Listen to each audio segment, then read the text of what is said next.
बुधवार रात को भारत ने बहुत ही तेज और सटीक कार्रवाई की। रात 1:05 से लेकर करीब 1:30 बजे तक बस 25 मिनट के अंदर भारत ने पाकिस्तान के कब्जे वाले कश्मीर में 5 जगहों पर और पाकिस्तान में सीधे घुसकर 4 बड़े आतंक के ठिकानों को नष्ट कर दिया। इन हमलों में भारत ने खास तौर पर उन जगहों को निशाना बनाया जहां से आतंकियों को हथियार और मंजूरी मिलती थी। मुरिदके में हाफिज सईद का ठिकाना और बहावलपुर में मौलाना मसूद अजहर का अड्डा भी शामिल था। भारत का मकसद था आतंक के इन केंद्रों को खत्म करना और देश की सुरक्षा को और भी ज्यादा मजबूत बनाना। ये कार्रवाई बहुत ही तेज और निर्णायक थी, जिसमें आतंक के इन खतरनाक स्थलों को मिट्टी में मिलाने का प्रयास किया गया। कयास लगाए जा रहे हैं कि हाफिज सईद का खात्मा हो गया है, लेकिन ये कैसे, उसके लिए आप ये 3 तस्वीरें देखिए। देखने में ऐसा लग रहा है कि इन ताबूतों और जनाजों में से किसी बड़े आतंकी का ही शव हो सकता है।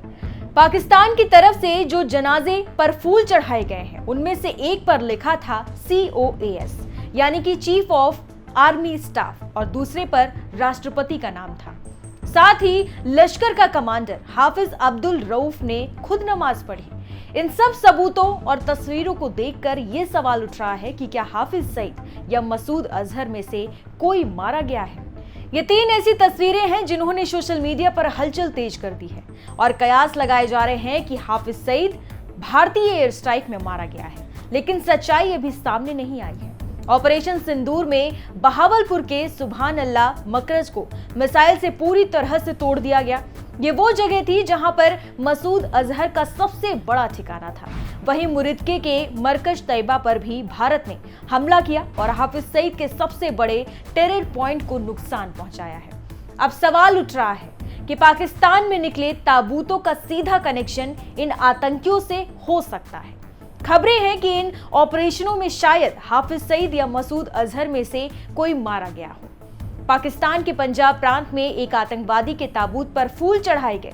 इसका मतलब है कि पाकिस्तान की सेना के मुखिया आसिम मुनीर ने ही उस आतंकवादी के ताबूत पर फूल रखा होगा। तो सवाल उठता है कि क्या इतना बड़ा आतंकी है कि उसकी मौत पर मुनीर के आंसू आ गए। ये बात सोचने वाली है।